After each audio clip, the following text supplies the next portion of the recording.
Bienvenidos. La delegación de Mayagüez, Yamil Galib, les ha convocado a participar de este conversatorio que hemos con mucho cariño preparado para todos ustedes. Esperamos que sea de su agrado.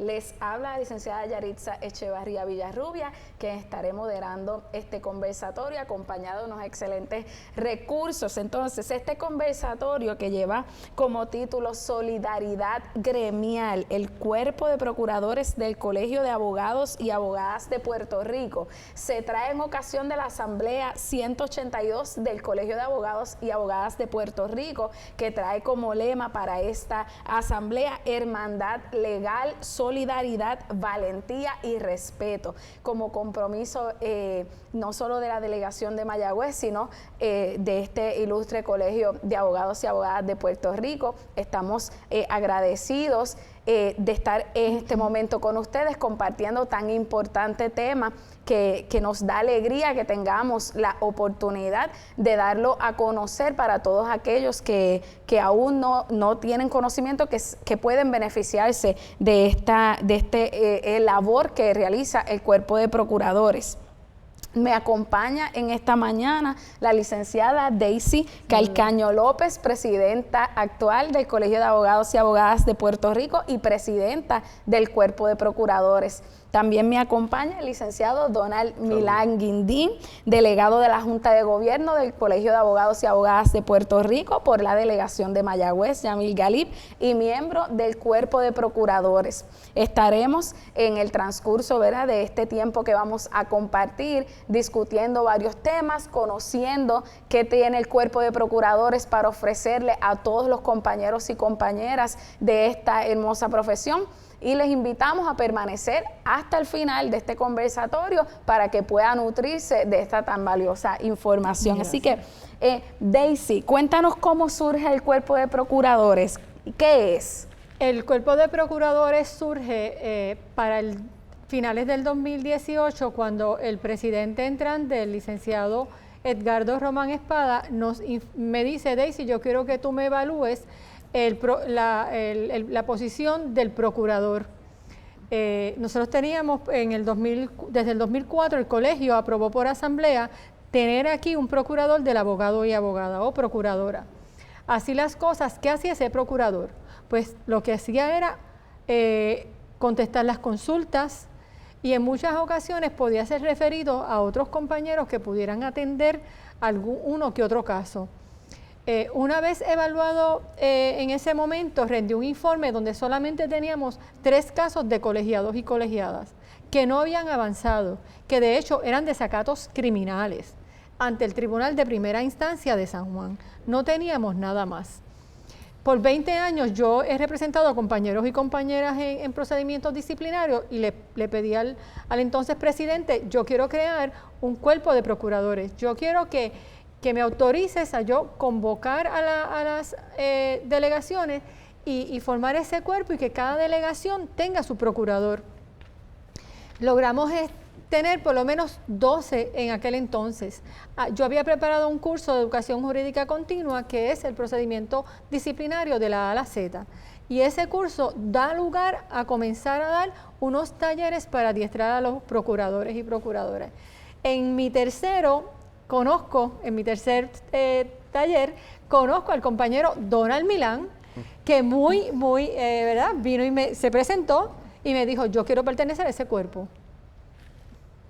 Y creo que es el procurador más joven. Donald tendría escasamente 30 o 31 años. Y de momento me encuentro que es uno de los procuradores que ha caminado todos estos años conmigo, todos estos 4 años que lleva el cuerpo, donde hemos atendido 245 casos, que ahora mismo tenemos alrededor de 66 activos, y Donald ha estado en casi todos los casos. Yo no sé cómo le sobra tiempo, ¿verdad? Porque yo sé que es bien complicado. No, le vamos a preguntar. Y él tiene su práctica activa. Pero realmente así es que surge, y de ahí en adelante nosotros tenemos el cuerpo dividido nosotros hacemos varias cosas. Decidimos dividir el cuerpo, número 1, en todos los asuntos que son para el Tribunal Supremo, lo que es la queja, la etapa de la oficina del procurador, la querella y las vistas ante el comisionado, pero también tenemos los desacatos civiles y criminales.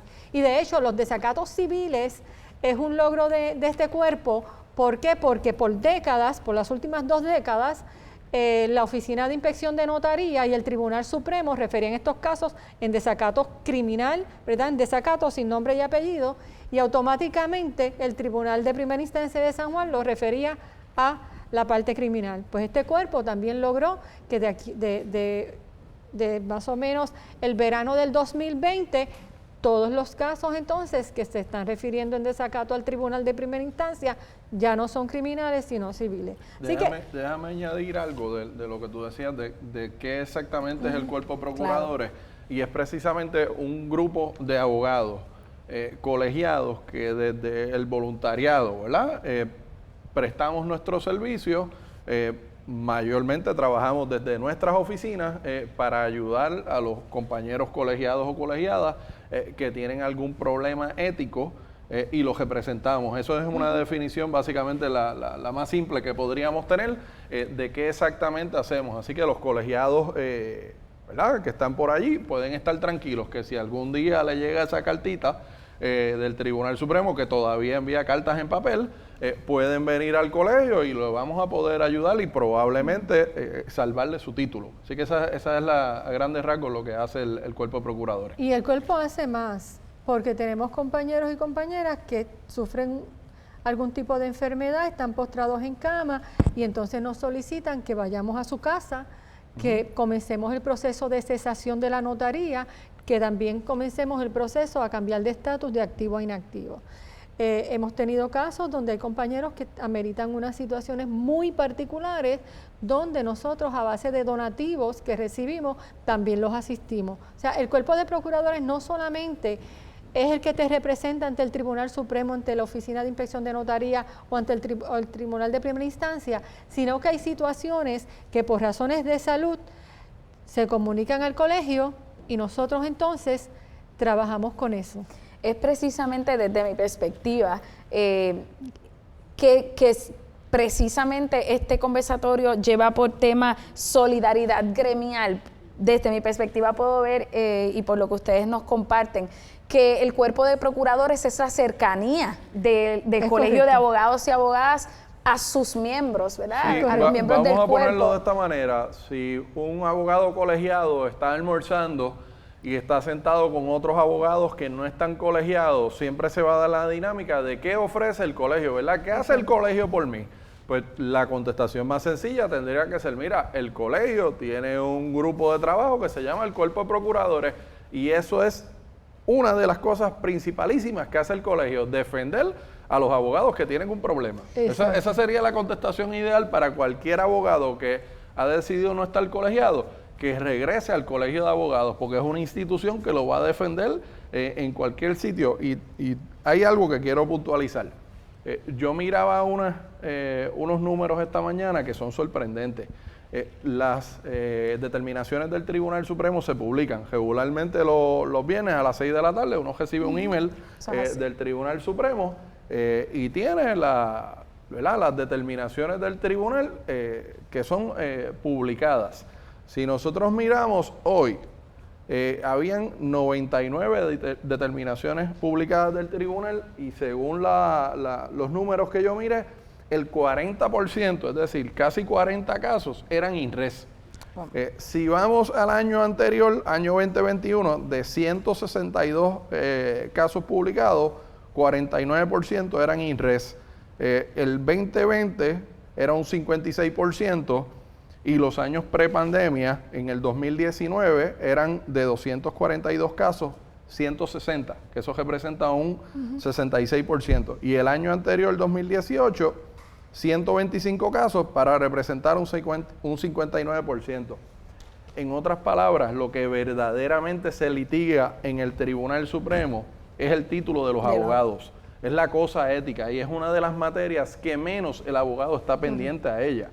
Así que es muy importante que los abogados cuiden su título, y en ocasión de que le llegue un señalamiento, tengan quien los pueda atender. Exacto. Definitivamente. Y el cuerpo de procuradores le provee precisamente a sus miembros una seguridad de que va a ser acompañado en el proceso. Míralo de esta manera.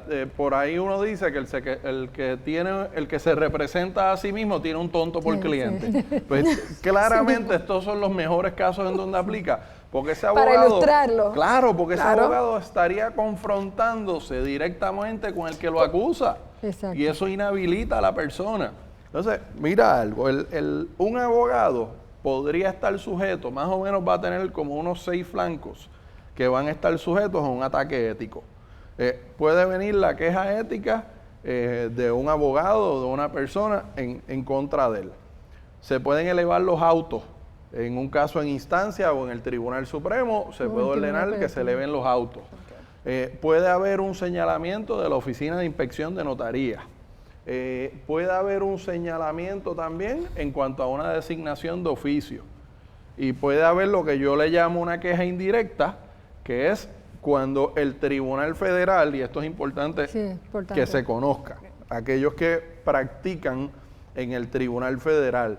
Si usted lleva una práctica y comienza a fallar, entiéndase, usted empieza a radicar casos, esos casos se desestiman, hay sanciones contra usted. Ese juez que está atendiendo ese caso tiene la obligación de hacer un informe y ese informe se va a enviar al juez que presida el tribunal para el Distrito de Puerto Rico y con alguna probabilidad el juez presidente va a suspenderlo de la práctica en el Tribunal Federal. Ahora, esa notificación va simultánea con el Tribunal Supremo de Puerto Rico.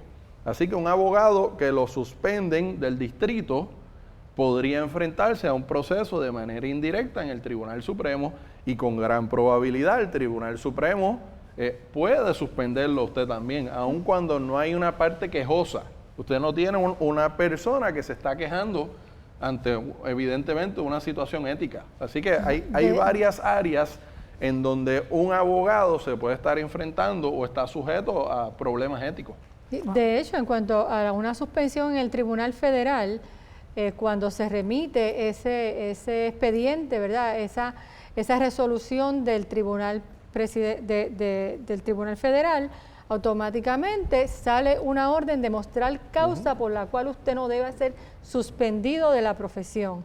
Y tenemos que contestar y seguro, o sea, prácticamente todos los que hemos manejado que han sido suspendidos en el Tribunal Federal han sido suspendidos indefinidamente también por el Tribunal Supremo. Y hay un asunto adicional que se me quedaba y es la educación jurídica continua. Los abogados tenemos un deber de mantenernos al día en cuanto a ese asunto. Si usted no cumple con ello, va a recibir también una cartita del Tribunal Supremo y si usted desatiende ese asunto, lo van a suspender. Y esas son esas suspensiones, esos INRE que a veces vemos que son en bloque. Exacto. Que en una sola entrada, en una sola publicación, la última vez teníamos 80 abogados suspendidos por educación continua. Eso es correcto y hay algo bien importante. El problema que tenemos con las suspensiones por educación jurídica continua es que da lugar a que en muchas ocasiones cuando le incautan la obra notarial, el camino es largo y tortuoso y termina hasta un desacato en el tribunal de primera instancia porque no puede subsanar la cantidad de señalamientos que se le hacen porque son muchísimos, inclusive la deuda arancelaria. Y el camino es uno tortuoso y hemos tenido casos, el compañero Donald y yo, que hemos estado desde el 2000, yo comencé en el 2018 a finales del 2018 asumiendo casos de desacato, pues desde el 2018 hemos tenido casos que todavía están ahora para archivarse y han sido suspendidos por educación jurídica continua. Por lo tanto, es bien importante que ustedes sepan que hay un procedimiento dentro del reglamento del programa de educación jurídica continua que también nosotros, el cuerpo de procuradores, lo asiste, incluyendo pidiendo vistas, incluyendo solicitando términos de 90 días, 120 días. Hay condiciones particulares que nosotros podemos plantear ante y argumentar ante el programa de educación jurídica continua que le puede extender a usted ese término de 30 días que le han dado para usted cumplir con 2 periodos, por ejemplo. Igualmente, ¿verdad? Esos abogados que tienen esa situación, vengan al colegio. El colegio tiene un catálogo increíble de cursos y unos muy buenos precios para los abogados que son colegiados. Si no lo son, usted se colegia y puede coger unos muy buenos cursos con buenos recursos por $20 o unos precios bastante módicos. Aparte que es un deber ético uno mantenerse al día. Usted se mantiene al día y evita problemas adicionales. Y todos los años, a principio de año, nosotros ofrecemos los 7 cursos de 24 horas crédito a $20, que por $140 aproximadamente usted completa un término completo. Por otro lado, evaluamos caso a caso algunas particularidades y entonces hacemos gestión inclusive de conseguirles becas. O sea, no hay motivo de que usted se quede sin poder cumplir esos requisitos porque el colegio está para ayudarle a usted y asistirle en estas situaciones. Una vez usted suspendido y lo vamos a reinstalar, pueden surgir inclusive quejas pendientes en el Tribunal Supremo que impidan esa reinstalación, aun cuando su suspensión fue por incumplimiento en educación jurídica continua. Así que es bien importante que ustedes sepan que tienen las herramientas en este colegio a través del cuerpo de procuradores que podemos ayudarle y asistirle. No se quede como si no pudiera hacer nada. Siempre hay una solución, siempre hay una salida y el cuerpo de procuradores está para ayudarles. Incluso las delegaciones, ¿verdad?, de las distintas regiones judiciales es una buena herramienta para los abogados. Usted tiene una situación, tal vez no quiere llamar directamente al colegio, llame a su delegación y la delegación le va a ubicar un procurador de su región para que se reúna con él y lo oriente. Exacto. A veces son tonterías que por el hecho de uno no practicar activamente el asunto de la ética, uno no sabe cómo resolverlas, pero en muchas ocasiones pueden ser sencilleces que uno que las ve todos los días las va a manejar con facilidad para otra persona y de nuevo, es un shock. Usted llegar por la mañana a su oficina, abrir el buzón y coger la correspondencia y encontrarse con una carta del Tribunal Supremo. Eso paraliza a cualquiera. El otro problema es que los abogados y las abogadas tienen que estar conscientes de que la información de ellos, de dónde notificarle, tiene que estar al día. ¿Por qué? Correcto. Porque como yo decía ahorita, el Supremo todavía utiliza cartas. Si usted se le presenta una queja, esa queja el Supremo en algún momento se la va a notificar a usted por correo. Si esa dirección que usted tiene es del año de la Guácara, y usted nunca la ha cambiado, esa carta no le va a llegar, pero el Supremo va a asumir que carta llegó, enviada es recibida. Van a pasar los 10 días, se va a dar el asunto por sometido y a lo mejor un viernes usted en su casa, de repente mira los emails y está el INRE con el apellido suyo. ¿Por qué? Porque no atendió el asunto a tiempo. Así que es importante, y yo creo que esta debe ser cuando los abogados que vean este seminario, este conversatorio, terminen, entren a su Mac y en el área del perfil de ustedes, mire allí la figurita, hay un botoncito que usted le da clic que tiene la figurita como una figurita humana, verifique si la información de contacto suya es la correcta. Y eso asegura al menos que esa primera carta le va a llegar a usted. Eso es correcto. Porque si vamos a esperar al viernes a las 6 de la tarde que salga el INRE, el lunes próximo están los alguaciles en su oficina.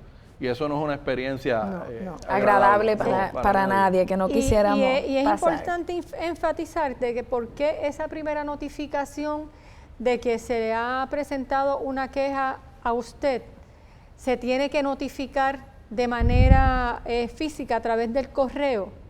Es porque la regla 14 del reglamento del Tribunal Supremo así lo dispone.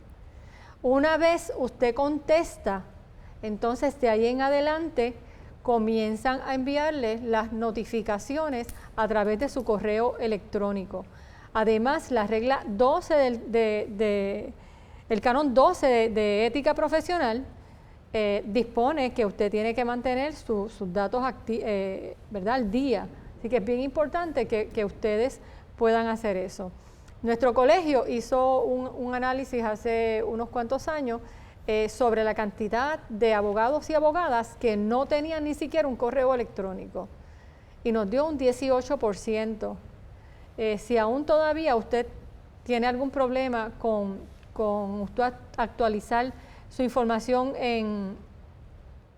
a través de SUMAC, a través de su perfil en la página de SUMAC, usted puede venir al colegio, que también nosotros le hemos asistido a muchísimos compañeros y compañeras que han venido aquí, inclusive con las dificultades, ¿verdad?, de erradicar los índices electrónicos.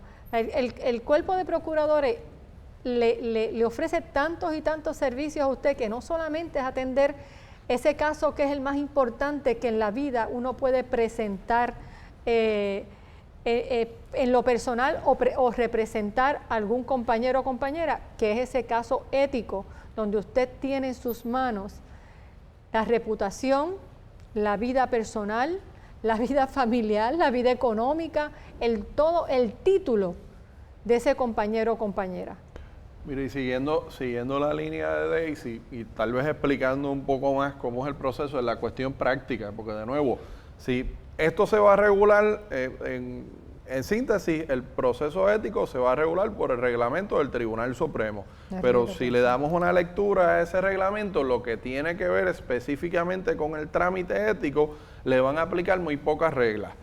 Eso lo que significa es que el abogado que se enfrenta por primera vez a un trámite ético no va a tener un libro de procesal, del asunto procesal para saber qué hacer. Así que vamos un poquito a ese momento. Usted recibe esa carta, va a tener una carta del Tribunal Supremo que le va a decir, mire, licenciado o licenciada, fulano de tal presentó una queja contra usted ante la Secretaría. Usted tiene 10 días para presentar la contestación a esa queja. Debe presentar original, copia, y es una y una, y enviarle una copia por correo a la parte quejosa. Ese es el primer trámite. Junto a esa carta debería estar copia de la queja, juramentada, con el ponche de erradicación del Tribunal Supremo. El primer problema que yo le veo a esa notificación es que usted no va a firmar por ella cuando la reciba. Eso lo que significa es que si usted no va con regularidad al correo, no va a constar cuándo fue que no se sabe cuándo son los 10 recibió. días, así que nos tenemos que dejar llevar por el matasello. Así que mi consejo es que cuando usted reciba una carta de esas, usted agarre el teléfono y llame al colegio de abogados. ¿Por qué? Porque nosotros la primera herramienta que vamos a tener es comparecer ante el Tribunal Supremo asumiendo representación legal y pidiendo una prórroga. Porque en muchas instancias 10 días no dan para contestar una queja. Esa es la primera herramienta que tiene ese abogado. Y con gran probabilidad le van a conceder la prórroga, sin explicar mucho. Pero entonces ya ahí usted se tiene que mover, tiene que mirar eso y tiene que ir a su archivo y ver de qué se trata el asunto. Si es un cliente, si es una parte adversa, qué está indicando esa parte que usted hizo, y eso va a permitir que usted se prepare para formalmente contestar esa queja. El contenido de esa contestación es relativamente sencillo. 3 puntos que usted debería atender en esa contestación a queja. Primero, explicar quién es usted. Abogado o abogada que lleva admitido al ejercicio de la abogacía tantos años, que tiene oficina abierta en tal región, que hace pro bono, que pertenece a algunas otras organizaciones ¿verdad?, de base comunitaria, si es papá, si es abuelito. ¿Por qué? Porque usted tiene que humanizarse. Es el mismo ejercicio que uno haría ante un tribunal para un cliente. Y tiene que de alguna manera, en la segunda etapa, atar por qué una persona se está quejando contra usted. Exacto. Explicar esa relación. Bueno, pues mira, pues sí, pues esta persona fue mi cliente, yo lo representé, la representación legal llegó hasta tal punto, él pidió que yo renunciara, le entregué el expediente. ¿Y qué debe hacer entonces en esa etapa? Pues mira, mire ese anejo 1, aquí está la carta que yo le entregué en el expediente y él me la firmó. Por eso es tan importante uno guardar cierta evidencia. ¿Verdad? Y al final la súplica, mire, este caso, el estándar es prueba clara, robusta y convincente, esto no se da, yo pido el archivo. y ya. Básicamente eso es lo que requiere la contestación a queja. ¿Por qué debe ser así? Porque van a haber dos pasos próximos. Uno, y era lo que hablábamos ahorita, que yo veo una tendencia en donde el Supremo, si ve una queja que claramente no tiene méritos, archiva el asunto allí. Exacto. De lo contrario, va a pasar al procurador. Asuma que el procurador no sabe quién es usted, ¿verdad? Claro. Y el procurador necesita suficiente información para hacer su informe y determinar si archiva o si hay que continuar el proceso. Si decide archivar, pues mira, ahí queda el asunto, pero usted tiene que darle carne a esa moción para que el propio procurador tenga las herramientas para atender el asunto. Sí. Eso es por lo menos en esa primera etapa. La etapa de la queja es la etapa más importante y esa es mi experiencia en todos estos años que yo llevo representando a los compañeros y compañeras. Ahí nosotros no nos podemos quedar con nada debajo de la manga por si acaso algo surge. Recuerden el caso Inre Nieves, que ahí esa persona negó unos hechos y una información en la etapa de la queja. ¿Y qué dijo entonces el procurador cuando hace la investigación? Que lo pudo haber sacado en la queja y no entonces en un asunto de un requerimiento del procurador, que entonces se le imputó la violación al Canon 35, que es el de honestidad y sinceridad. Así que en esa etapa de la queja nos tenemos que concentrar, como dijo el compañero Donald, en esos hechos y los mencionando y los sustentando con documentos, porque el expediente que tiene mayor peso es el expediente físico del procedimiento disciplinario. Y ahí se pueden levantar varias defensas en la etapa de la queja. Usualmente que esta es su primera queja. Se puede levantar desde ahí. Que no hubo ánimo de lucro, se puede levantar desde ahí.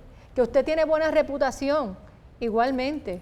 Y hay otros factores que se pueden levantar. Pero la queja tiene que ir lo más completo posible, porque ese es el documento que usted va a utilizar cuando usted tenga que reaccionar al informe de ODIN, porque si es un asunto de notaría, pues entonces estamos hablando de la Oficina de Inspección de Notaría y luego entonces se remite al procurador y en ocasiones necesariamente el tribunal entonces no lo remite al procurador si el informe de ODIN es estrictamente en lo que es la ley notarial.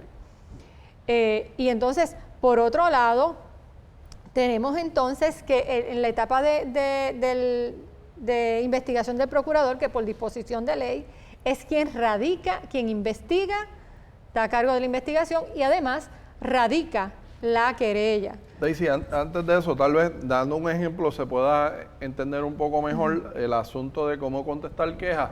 Imagínense que usted es un abogado, se dedica a la práctica laboral, representa una compañía y un empleado que es despedido demanda. Vamos a suponer que antes de presentar la queja, ¿verdad?, en el ámbito laboral, va al Departamento del Trabajo. Y usted, como abogado de esa compañía, comparece al Departamento del Trabajo, no se llega a ningún acuerdo, ningún entendido, y esa persona demanda. Y usted gana la demanda. Y esa persona eventualmente recurre, va al Tribunal de Apelaciones y ese abogado prevalece nuevamente en el Tribunal de Apelaciones. Se pueden dar casos en donde esa parte que ha perdido dice, pues yo voy a llevar a este abogado al Tribunal Supremo ahora, porque me violó los derechos, porque me contrainterrogaba fuerte, porque representa a la empresa y yo he perdido. Pues si yo soy el abogado de ese abogado a su vez, yo voy a plantear lo siguiente, que yo acompañaría con mi contestación a queja. Que fulanito o fulanita era abogado de tal compañía, que por razón de ello fue al Departamento del Trabajo representando la compañía, y incluyo la comparecencia al Departamento del Trabajo, que el Departamento del Trabajo hizo tal determinación, que el Departamento del Trabajo no hizo un señalamiento de que ese abogado le hubiese faltado el respeto al empleado despedido allí en la vista, que luego de visto el proceso, el abogado prevaleció, la compañía prevaleció, incluyo la sentencia, que esta persona inconforme fue al Tribunal de Apelaciones y el Tribunal de Apelaciones confirmó Y luego le puedo plantear la doctrina que establece que los casos, que es Inre Sánchez Ramos, que los casos éticos no se pueden utilizar para relitigar asuntos, ¿verdad? Y con esa contestación a la queja y los documentos que se acompañan, va a haber suficiente base para que el caso probablemente lo archiven. Es correcto. Esa Están es la- refiriendo esa el 99.9% de los casos al procurador. Hay un dato bien importante, y es que si a usted le radican una queja ante el Tribunal Supremo, pero además lo demandan en daños y perjuicios o incumplimiento de contrato, la causa de acción que sea, por los mismos hechos que han acudido al Tribunal Supremo, usted puede solicitar la paralización de los procedimientos, que usualmente se lo van a dar una vez usted conteste la queja, porque el tribunal, aunque usted pida paralización de los procedimientos sometiendo copia de la demanda, lo que va a hacer el Tribunal Supremo es que va a emitir una orden que dice, tiene tantos días para presentar la queja, una vez presentada se paralizan los procedimientos. ¿Por qué? Porque el resultado de ese pleito civil puede incidir en el resultado de la adjudicación de la queja. Me explico, tenemos varios casos que nosotros usualmente enseñamos en nuestros cursos, que una vez han llevado a una estipulación en el pleito civil, ha habido una estipulación y una compensación monetaria. No, el hecho de que acá se hayan pagado, y ese es el caso de Inre Maldonado, el hecho de que aquí se hayan pagado $80,000, por ejemplo, no quiere decir que ya el procedimiento disciplinario terminó. Lo que ha dicho el Tribunal Supremo es, nosotros seguimos el procedimiento disciplinario, pero usamos esa compensación como una mitigación. Así que en ese sentido, es importante que usted conozca, ¿verdad?, y que pueda hacer unos planteamientos desde el inicio según las particularidades de cada caso. Pero Daisy, fíjate que ese detalle que tú dices es tan importante y el reglamento no lo contempla. No lo contempla porque lo que pasa es que tú tienes una regla que yo la critico muchísimo. Tú tienes una regla 14 larguísima que realmente no te dice cómo tú ir desarrollando la defensa de tu caso. A través de los años, nosotros por eso tenemos un curso, ¿verdad?, que acabo de invitar al compañero Donald Milán para que me acompañe próximamente, para discutir las más de 32 defensas y atenuantes y aquello que no es atenuante, porque eso hay que conocerlo, y son años de lectura, años de estudio que nosotros pues vamos ¿verdad?, recopilando toda esta información para utilizarla precisamente en una defensa adecuada y responsable y solidaria para los compañeros y compañeras que nos solicitan la representación legal. Hace un rato estuvimos hablando sobre esas distintas áreas en las que un abogado puede enfrentarse a trámites disciplinarios éticos, y comenzamos a hablar también sobre las etapas de esos trámites. Entonces, depende el área que se presenta la queja, cambiará la etapa. O sea, ¿serán distintas las etapas o siempre? Mira por ejemplo, esta situación. Cuando yo te decía la queja indirecta, que es que viene del Tribunal Federal y llega al Tribunal Supremo, ahí tú tienes un problema de cómo defenderte bien, ¿verdad? Porque más o menos vas a seguir el mismo proceso, pero no tienes a quien contrainterrogar. Claro. Porque lo que tienes es un informe de un juez que, si le llega un informe del juez presidente o de la jueza presidenta del Tribunal Federal, pues a mí me da mucho trabajo pensar que yo voy a poder derrotarle ese no es el trabajador social de un caso de familia, que tú lo sientas y le haces 50 preguntas. No. Ese juez no va a venir al caso a sentarse a contestar las preguntas del abogado, así que ya ahí uno va perdiendo, ¿verdad? Claro, nosotros atendimos dos casos que a mí me dio una pena inmensa, porque llegaron ya con la queja donde los expedientes se elevaron. Pero si usted, compañero y compañera, lo citan como testigo en un caso de una notaría que usted hizo o de algún asunto donde usted intervino, usted lo primero que tiene que pedir, además de la orientación legal, obviamente, es inmunidad disciplinaria. Eso existe y nosotros lo enseñamos en nuestro seminario. Por eso es tan importante que usted sepa que el Colegio de Abogados y Abogadas de Puerto Rico tiene este cuerpo de procuradores debidamente preparados, porque no estamos dando palos a ciegas.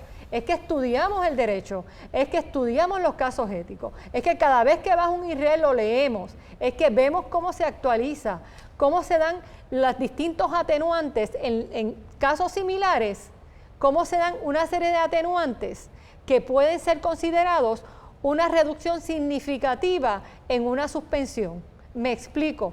Por ejemplo, usted representa un cliente donde le desestiman el caso sin perjuicio.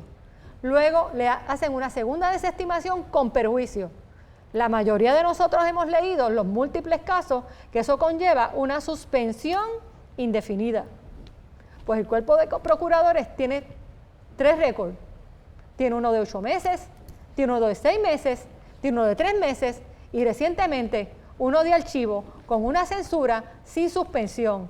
Eso significa que cada caso es bien particular y que usted, no importa los hechos que sean, usted debe estar debidamente representado, debidamente orientado, donde nosotros le analizamos su caso, vemos las debilidades, la fortaleza y caminamos ese camino con usted en el caso más importante de su vida, pero también más importante en la vida de nosotros, porque nosotros somos solidarios, nosotros estudiamos su caso, lo preparamos y buscamos todas las alternativas, los atenuantes, las defensas que usted pueda tener para usted poder salvar su título. Y por eso es que yo como presidenta del Cuerpo de Procuradores, pero más que nada como presidenta de esta institución, cuando yo seleccioné desde que yo juramenté en el 2020 2 temas, mi segundo tema era dedicado al gremio. Y es por eso que este colegio tenemos la asamblea como hermandad legal. Porque ¿saben lo más triste? Y lo digo en mi carácter personal como procuradora y como persona que he llevado por 2 décadas representando a compañeros y compañeras. Los casos más tristes que yo he llevado son compañeros y compañeras haciéndose imputaciones éticas, inclusive de parte y parte. Este camino es largo y tortuoso, bien tortuoso. La peor pesadilla que puede tener un abogado y abogada, como dijo el compañero Donald, es recibir esa queja, sea frívola o no, porque la mayoría de los casos, antes de ser archivados, son referidos a la oficina del procurador, donde usted tiene que pasar por un proceso de requerimiento de información, de interrogatorio y de investigación. Y no es fácil. Nosotros hemos recibido en nuestras oficinas personas que dicen, yo no sé qué voy a hacer, yo he estado a punto de quitarme la vida. De hecho, ayer conversaba con un compañero que nos asistió en una subsanación de una obra notarial de años, y lo dijo con testigo. Dijo, ustedes le salvaron la vida a ese compañero. Y yo le dije, usted también, porque usted fue el notario que ayudó a cambio de nada, a cambio de ser solidario, de ser empático, a subsanar una obra notarial de casi 20 años. O sea, el trabajo del Cuerpo de Procuradores es un trabajo que ustedes no tienen una idea del alcance y las horas que le dedicamos ad honorem, en solidaridad a nuestros compañeros y compañeras, no importa quiénes sean, no importa quiénes sean. Aquí representamos inclusive ex jueces, representamos también fiscales, representamos a una serie de compañeros y compañeras, no importa la posición que ocupen, nosotros los representamos. Mira, hay algo muy importante, lo que mencionaba Daisy de la inmunidad disciplinaria. Yo estoy seguro que si ponemos un search en ese reglamento del Tribunal Supremo, que es larguísimo, usted hunde la tecla, me parece que es control y F, usted ponga allí inmunidad disciplinaria y no le va a salir absolutamente nada. Así que de nuevo, usted va a estar jugando un juego que no tiene reglas.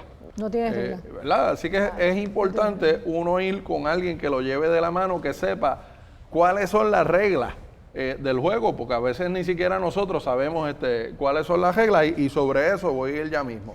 El asunto de los requerimientos del procurador, y nos referimos entonces a justicia. En la medida que usted conteste esa queja, de la manera más adecuada, que usted incluya toda la documentación que usted tenga, el procurador no le va a pedir nada a usted. El procurador va a tener un documento muy completo, lo va a mirar y va a decir, mira, aquí yo sugiero que esto se archive, Exacto. porque no hay nada que buscar aquí. Pero en la medida que usted se guarde cosas, el procurador le va a empezar a pedir documentos y se vuelve molestoso el trámite y nos va a hacer la vida a nosotros como abogados un poco más complicada también. Y segundo, usted se puede enfrentar a un proceso en donde el procurador diga, aquí hay algo que no me cuadra, yo sugiero que esto siga entonces ante un comisionado. Así que es importante esa primera oportunidad que el abogado tiene de defenderse a través de la contestación de queja, no la podemos perder. Es una de las etapas probablemente la más importante. Imagínese que usted está peleando su caso a través de una sentencia sumaria, ¿verdad? Lo que usted no incluye allí, y si usted no sustenta esa alegación suya con documentación, usted va a tener un problema. Ahora, cuidado también, porque hay unos INRE, y se me escapa el nombre, en donde un abogado trató de fabricar unos récords de llamadas telefónicas. Y eso no le funcionó y el Supremo se dio cuenta a la larga. Así que con eso hay que tener mucho cuidado. Lo que tú preguntabas ahorita, si todos los procesos van a ser iguales, la contestación es que no. Hay unos trámites que yo digo son anómalos. Por ejemplo, vamos a suponer que ya usted está en una etapa de querella y el planteamiento que la persona le está haciendo al Tribunal Supremo es que el abogado o la abogada no me entrega mi expediente y me debe un dinero, ¿verdad? Imagínese una controversia en donde el cliente le dice, mire, licenciado, yo quiero que usted renuncie, entrégueme mi expediente y devuélvame todo el dinero. Aun cuando usted lleve 10 años trabajando el caso, el cliente le va a decir que le devuelva a todos los chavos. Bueno, eso crea una controversia. La modalidad nueva que Daisy y yo estamos viendo ahora es que el Supremo le emite una orden al Tribunal de Primera Instancia de San Juan, al juez o la jueza administradora, y le dice, mira, atiéndeme este asunto. Así que de repente a usted lo citan y usted llega allí a una cosa que parece una regla 60 de procedimiento civil, o parece como una vista de mediación. Pero le ponen el pueblo de Puerto Rico. Correcto. Versus el abogado, el nombre del abogado, porque es un desacato civil.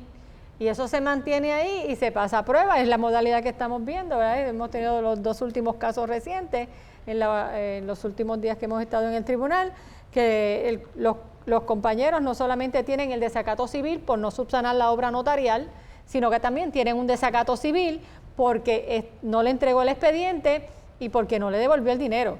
Y la desventaja que tenemos es que vamos a imaginarnos que las reglas van a ser las mismas. En los desacatos civiles sabemos que si la persona no coopera va presa. Exacto. Y la manera de usted salirse de la cárcel en un trámite como ese es que usted cumpla. Exacto. Así que regresando al origen de todo esto. Que cumpla y que tenga evidencia de que Claro, cumplió, que entregó el expediente, que devolvió el dinero, que contestó.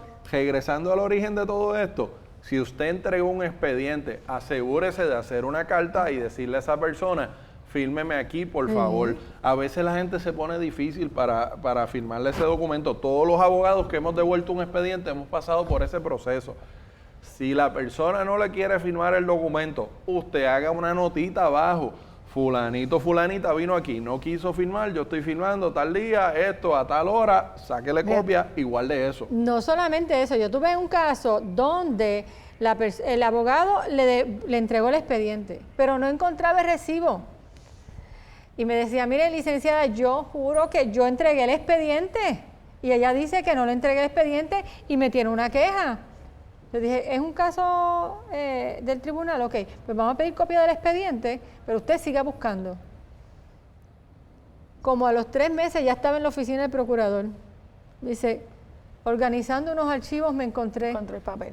Y así lo entregamos. O sea, una queja frívola, totalmente frívola, y le apareció. Nosotros le entregamos el expediente fotocopiado, certificado por el tribunal. Pero aún así, siguió para el procurador. O sea que hay quejas totalmente frívolas. Usted ocúpese de usted tener, le piden el expediente, entregue ese expediente y coja la información.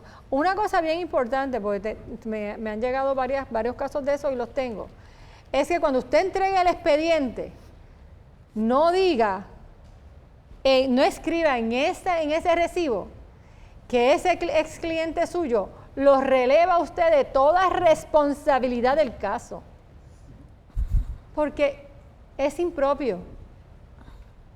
Y yo tengo 2 casos de eso que estamos pendientes de señalamiento, porque usted puede decir, relevo a la licenciada Daisy Calcaño de no retener documento alguno de este caso porque me ha devuelto el expediente y yo estoy conforme.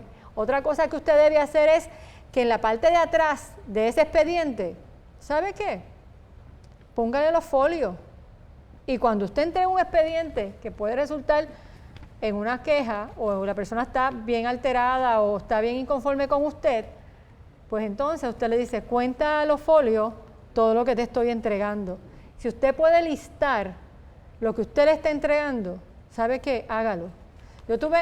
Hay 2 casos que atendimos del cuerpo que el Tribunal Supremo de ordinario hubieran sido suspendidos, pero el Tribunal Supremo lo que dijo fue acredite la entrega de esos expedientes.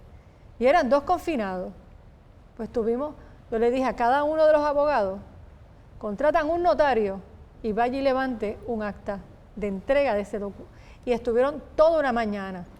Y esa escritura, esa acta notarial fue entregado al Tribunal Supremo y con eso se archivó.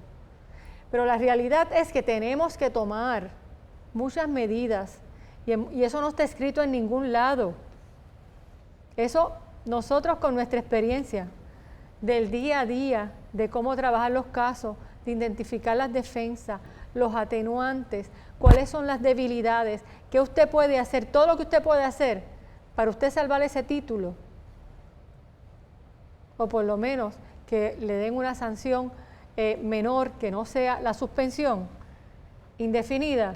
Nosotros estamos dispuestos a ayudarlo y a trabajarlo con usted. Mira, 2 asuntos de lo que decía Daisy que son bien importantes. Ahora, de un tiempo para acá, tenemos SUMAC. SUMAC nos va a dar la ventaja de que vamos a tener un file completo en digital. Tenga la costumbre usted siempre, y esto a mí me lo enseñó un abogado, me dijo, cosa que tú recibas del tribunal o cosa que tú envíes al tribunal, notifícasela al cliente. Así que no importa en la etapa que usted se encuentre, siempre el cliente va a estar informado y siempre el cliente va a tener una copia de su expediente. Yo suelo poner en el contrato mío de servicios profesionales en la oficina que el cliente me autoriza a yo enviarle a X correo electrónico copia de su expediente, según el caso se va desarrollando. Y yo creo que eso es algo bien importante que lo tengamos. Segundo, Daisy habló, por ejemplo, de las quejas éticas que presentan los confinados. ¿Por qué? Porque sucede que a veces en las cárceles está la mala noción de que si una persona, un confinado, le presenta una queja ética a su abogado, eso permite que su caso se reabra. Sí. Así que es importante cuando uno atiende un caso criminal, sea contratado, sea por una designación de oficio, en que copia de ese expediente se le envíe al confinado una vez terminado el caso, de manera que él lo tenga. Igualmente, si usted hace un trámite ante el Tribunal de Apelaciones, notifíquele a su cliente en ese certifico de ese recurso al apelativo. Usted certifica que se lo notificó a la Fiscalía de Distrito, usted certifica que usted se lo notificó al Procurador General e incluya y se lo notifiqué al acusado o al convicto en este caso, a la institución penal tal, a tal dirección. Y eso lo va a proteger a usted de algún señalamiento de que no fue notificada la persona de lo que usted está haciendo en el apelativo. Eso es sumamente importante. Y de esos casos nos han llegado. Sí, y entonces a veces los abogados escatiman en gastos y eso les resulta en problemas futuros. Exacto. Sí, con eso hay que tener cuidado. Y entonces traigo a la atención también el asunto de las designaciones de oficio. En ocasiones el cuerpo de procuradores también atendemos la modalidad de que los jueces le designan casos de oficio a abogados jóvenes con ninguna experiencia en materia criminal. Así que usted abogado o abogada joven o que no practique el derecho criminal, usted recibe una designación de oficio, usted tiene un término para impugnarla. Y esa impugnación, si no funciona, usted tiene un remedio ante el Tribunal de Apelaciones. Pero esos trámites, esos términos hay que cumplirlos. Y son cortos. Sí, claro, son 5 o 10 días para otra cortos. cosa. Si eso no se hace, pues el tribunal se va a quedar sin jurisdicción. Y usted se va a quedar en un caso en donde usted no sabe nada, probablemente. Claro. Así que es importante que ese asunto se atienda rápido. Igualmente, al usted señalar ante el tribunal que usted no tiene la capacidad para atender ese asunto, ya está quedando allí en récord que usted está levantando las manos y está diciendo, juez, yo no puedo ver este caso. Yo juramenté hace 2 semanas y yo no puedo ver este asesinato con 16 coacusados, declaraciones en contra y todo lo demás. Y eso lo vemos, eso sucede. Igual, y nos vamos a tropezar con jueces que van a denegar esa solicitud de relevo y nos vamos a encontrar con paneles del Tribunal de Apelaciones que nos van a decir que no, o que van a usar la frase que yo creo que es un poco trillada, diciendo los abogados tienen que esforzarse al máximo en ver los casos de oficio, aun si eso implica que usted se muera de hambre, se vaya a la quiebra y todo lo demás, ¿verdad? El Supremo lo dice de manera más bonita, pero en la práctica ese es el resultado. Así que es importante que si eso pasa, igual hay una mano amiga aquí para ayudarlos a ustedes. Hemos llegado hasta el Supremo en caso de designaciones de oficio. Y que si llegan a esa etapa en casos de designaciones de oficio, la documentación que tengan de cuando impugnaron esa designación es importante como parte, ¿verdad?, de la contestación de esa queja. Ahí, ¿verdad?, el resultado práctico de eso en muchas ocasiones es que le van a designar un abogado como tutor. El reglamento le tiene otro nombre. Mentor. Un abogado mentor, ¿verdad? Para que atienda ese asunto. Yo he estado en sala, a mí no me dan casos de oficio por alguna razón, yo he estado en sala y un abogado que no hace nada de derecho criminal pide un abogado tutor y le envían otro abogado de lo mismo que él hace. Y entonces, pues... Que tampoco tiene... No, porque no es sumando, ¿verdad? Es que el otro haga unas gestiones. Pero esos son unos defectos que el sistema tiene que no encontramos la manera, honestamente, de tratar de corregirlo. Lo que nos queda es seguir haciendo los señalamientos. Claro, que tiene un elemento de acceso a la justicia. Sí, correcto. Mira, algo que yo quiero añadir, y es que en este procedimiento disciplinario, que pasamos de la etapa de la queja, que es confidencial, la etapa de la queja concluyo, ¿verdad?, con esa etapa investigativa y ese informe. Hasta ahí está la etapa de la queja.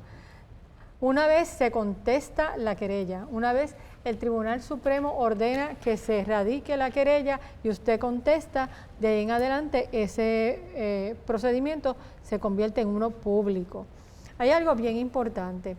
Y esto se olvidan muchísimo de esto y ¿por qué yo enfatizo? Porque es que los atenuantes que usted puede presentar, inclusive desde la etapa de la queja, inclusive en la etapa de la querella, aun cuando a través del trámite donde se está viendo esta querella ante el comisionado, aún así usted tiene una oportunidad de usted presentar inclusive un memorándum sobre atenuantes. Y usted lo presenta y el procurador tiene un término para oponerse a aquellos atenuantes que entienden que no se han probado ni surgen del expediente o no se han probado a través de la vista ante el comisionado especial. Si de oponerse a alguno, nosotros volvemos de nuevo a contestar y finalmente el caso queda sometido, pero esos atenuantes son importantes que usted los conozca, que están disponibles, igual las defensas. Hay una serie de 32 defensas que usted tiene disponible que a través de las publicaciones de los casos, a través de los años, hemos podido identificarlas. Así que están disponibles según las particularidades de cada caso. Cada caso de naturaleza ética es uno único, como somos cada uno de nosotros. Tenemos que trabajarlo viendo sus debilidades, sus fortalezas, los atenuantes, lo que no es atenuantes. Usted no puede ponerse a pelear con el procurador como un caso contencioso de demandante versus demandado. Usted se tiene que concentrar en su caso, en las fortalezas y en cómo nosotros podemos trabajar las imputaciones de los cánones de ética. Es un procedimiento cuasi criminal porque a usted le imputan haber incurrido en una violación a los cánones de ética. Así que de esa misma manera nosotros tenemos que comenzar a trabajar. Hemos visto, por ejemplo, que el procurador puede tomar la jurisprudencia que cita en su informe o en la querella, pueden ser hechos que no son similares a los hechos de su caso. Por otro lado, hay que estar pendiente que no se puede enmendar ni se puede añadir violaciones a cánones de ética en la etapa de la querella. Surge entonces un nuevo procedimiento, o sea, no se enmienda la querella. Y eso es bien importante que nosotros estemos muy pendientes. O sea, el procurador no puede venir con que usted incurrió en 5 violaciones, en violaciones a 5 cánones de ética, pero cuando le ordenan radicar la querella, bajó con 7. Si usted no conoce eso, se queda con los 7. Así que es importante que usted cuando reciba ese documento, que yo he tenido compañeros y compañeras que yo he ido a la oficina y lo que tengo es la caja llena de sobres que no los ha querido abrir. Porque uno pasa por diferentes etapas. Claro. Uno pasa incredulidad, temor, negación, rebeldía de todas las formas. Uno pasa por todas las etapas, no quiere abrir, no quiere enfrentarse a ese proceso y lo que piensa es cuánto me queda. Pues ¿sabe qué? Nos queda un largo camino que luchar por su título. Daisy, Claro. y otro asunto que es importante, que parecería tonto, pero no lo es. No debemos descansar, ¿verdad? Vamos a suponer que no es el cuerpo el que está representando a estos abogados. El Tribunal Supremo lleve las cosas y pónchelas. Claro. No descanse en enviar algo por correo, porque eso o se puede perder o se coloca donde no es en el tribunal y usted no tiene su copia ponchada diciendo, mira, usted me dio 20 días y yo contesté a tiempo. Así que eso es importante. Igualmente, es sencillo. Piense que la parte quejosa al final del día quiere que usted pierda su título. Por lo tanto, las notificaciones tienen que ser oportunas. Y miren, no escatimen pagar los $7.50 que le vale a uno el cogeo certificado con acuse de recibo. Envíelo de esa manera. Cuestión de que si hay algún señalamiento de que no se le notificó a la otra parte, usted tenga el documento y mira, aquí está la boletita verde, yo lo envié. Así que eso es bien importante. Sí, porque se quejan. Claro. Entonces lo otro que tú decías de uno encontrarse con un file bien grande, el abogado tiene que ser organizado, Sí. porque le va a ayudar a usted ser organizado en 2 cosas fundamentalmente en la vida. Probablemente va a evitar situaciones éticas y el día que las tenga, los documentos los va a tener a la mano para que nosotros los podamos representar adecuadamente. Y ahorita hablábamos fuera de la grabación que en esta etapa, ya cuando uno está ante un comisionado, los comisionados tienen sus propias reglas. Claro. Así que no sabemos hasta que no tenemos el comisionado y uno conoce un poco de él, si ese comisionado solicita lo que sería en procesal civil un pretrial, si quiere únicamente estipulaciones y cuáles son las cosas que le va a permitir a usted hacer o no hacer. Exacto. De nuevo, son cosas que no están en el reglamento. No están en el reglamento y, por ejemplo, si pide una moción conjunta sobre las estipulaciones y las controversias, esas controversias tienen que ser bien específicas. Y es bien importante, ¿por qué? Porque hemos tenido casos que hemos llegado tarde a las etapas, ¿verdad? Ya las partes han sometido el informe de conferencia, inclusive han estipulado que se va a someter por el expediente y nos llaman a nosotros, nos piden orientación y yo digo, no, nosotros no podemos permitir que este caso se someta por el expediente, porque aquí hay estas y estas y estas controversias Y estas son atenuantes que no están señalados y no están recogidas en la parte, ¿verdad?, de la teoría del caso del abogado que representamos. Así que en ese sentido hay una serie de medidas que nosotros tenemos que tomar. Y cuando usted vaya a someter el caso por el expediente, porque usted quiere salir de esto, tenemos que sentarnos a analizar cuáles son los hechos, qué es lo que falta, porque aun cuando usted decida someter el caso por el expediente, nosotros podemos decir, pues mire, y tenemos, y los comisionados lo permiten, que aunque usted no entre en los hechos, usted se exprese de qué ha significado este proceso, del arrepentimiento, porque si se da una conducta que hay que expresar arrepentimiento y disculpa a la parte que está allí, usted lo puede hacer. Y una vez usted se exprese, entonces nosotros lo que hacemos es, si somos nosotros, por lo menos es el estilo nuestro, solicitamos 10 días para presentar un memorándum de atenuante. Y también usted tiene la oportunidad que inclusive desde la queja, nosotros vamos solicitando aquellas declaraciones juradas de reputación que son tan importantes.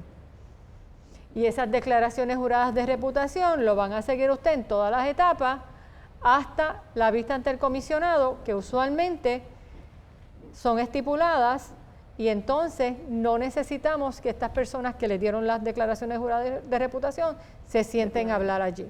No, y tener presente que no siempre se va a conceder una vista. Existe la posibilidad, y ese es el caso de Inre Toro González, en donde el abogado solicitó en múltiples instancias la celebración de una vista, que eso violaba su debido proceso de ley, y el Tribunal Supremo no le concedió la vista. Así que la vista ante el comisionado no está garantizada. No está garantizada, y es por lo siguiente: si los hechos se dan y usted los acepta y todo indica de que no es necesario radicar una querella, en la etapa de la queja lo suspenden. Nosotros hemos tenido esos casos. Daisy, hay un detalle que yo quiero, dos cosas que quiero recalcar. Uno, los abogados, al igual que cualquier profesional, puede cometer errores. La clave está en reconocerlo.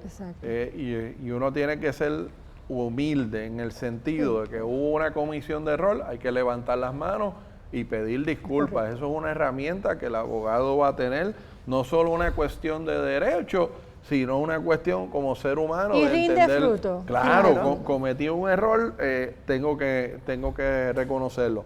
Segundo, las redes sociales llevan, ¿verdad? Tienen un efecto en estos casos en dos sentidos, y me imagino que es lo que están pensando. Las redes sociales lo pueden llevar a usted a tener un problema ético, es lo primero. Sí, segundo, una vez que usted esté en un trámite ético, no lo litigue por las redes sociales, no lo litigue por Facebook, porque le va a agravar la situación. Sí, y de nuevo, el procurador puede ser algo, ¿verdad?, curioso, mirar sus redes sociales, encontrar eso, y le puede levantar eso en un proceso. Y hay algo bien importante, el hecho de que se quede en etapa de queja y a usted le den un regaño, una censura, una censura enérgica, y se quede en esa resolución que el tribunal dice se censura enérgicamente y en futuras ocasiones no seremos tan lenientes o seremos más severos. Eso se queda en su expediente. Y si en algún momento usted tiene una situación que llega a etapa de querella, lo primero que baja es, hay el promovido, surge de su expediente que ha tenido tales y tales quejas con los números de caso. Y eso no lo ayuda porque el atenuante de que es la primera es importantísimo. El atenuante de que no hubo ánimo de lucro es importantísimo. El atenuante de que usted aceptó la culpa, reconoció los hechos, rinde unos frutos que usted no tiene una idea. Porque es que nosotros siempre citamos el caso de INRE Bicepo desde que surgió. Y fíjese que a través de los casos que tienen que ver con abogados, todavía, por analogía, no se ha traído las expresiones del Tribunal Supremo en INRE Bicepo, que expresó claramente que después de todo, debajo de la toga hay un ser humano. Pues debajo de la ropa, de nuestras vestimentas, de cada abogado y abogada de este país, que litigamos todos los días, que somos los actores principales del acceso a la justicia, hay un ser humano. Y todos los seres humanos somos imperfectos, cometemos errores, al mejor cazador se le va la liebre. Así que es cuestión de uno levantar las manos cuando se tienen que levantar, pedir disculpas, mitigar si hay que mitigar. Créanme que eso resulta muy bien, muy bueno. Y no descuidar en la oficina, en lo que uno maneja estos trámites éticos, eso no paraliza el resto de la oficina. Eso no paraliza. De los procesos. Y estos casos tardan muchísimo. Por ejemplo, yo atendí un caso que comenzó en el 2003 y se terminó de ver en el 2019, cuando vemos unos casos tan largos. Nosotros tenemos casos en el procurador desde el 2018 que ahora le están asignando comisionados especiales, ¿verdad, Donald? Ahora tenemos casos sometidos en contestación a la querella que todavía no tienen comisionados especiales. Y usted debe conocer que todos estos comisionados especiales, en su mayoría, son ex jueces del Tribunal de Primera Instancia, el Tribunal Apelativo. Y es un proceso yo le digo que es un proceso un poco híbrido, porque aplican, en algunos momentos podemos invocar, ¿verdad?, las reglas de evidencia, el procedimiento civil, etcétera, y a tener que hacer memorándum de derecho para sostener nuestra posición en cuanto a la solicitud y la necesidad de presentar testigos. Hay casos que son bien particulares, casos que inclusive usted no puede contestar una queja en 20 días ni en 30 días. Tengo un caso que ahora mismo está activo, que yo tuve que pedir 90 días para contestar esa queja porque hubo que pedir las grabaciones de vistas, porque es el Tribunal de Primera Instancia quien eleva ese expediente al Tribunal Supremo. Así que cuando a usted se le imputa una violación a los cánones de ética, elevándose el expediente de un tribunal, y usted va a necesitar copiar el expediente, transcribir la regrabación de estas vistas para ser parte de esa contestación a la queja, eso no se hace en 10 días, ni en 20 días, ni en 30 días, ni en 45 días. Así que cada caso tiene sus particularidades. Cada caso nosotros lo manejamos de una manera distinta. Cada caso aplican diferentes defensas. Y hay otras donde nosotros, los mismos procuradores, decimos, mira, el caso es tan y tan particular que entendemos que la recomendación debe ser someterlo por el expediente con este memorándum de atenuante, porque hicimos todo lo que había que hacer, pero eso depende de los hechos, depende de las particularidades, depende de las defensas que tengamos para su caso, y depende también de la pérdida económica que pueda haber sufrido la persona promovente de la queja. Sí, y contestando tu pregunta, que es tan larga la contestación que no la hemos podido terminar, una vez que uno va a la vista ante el comisionado, ese comisionado va a rendir un informe.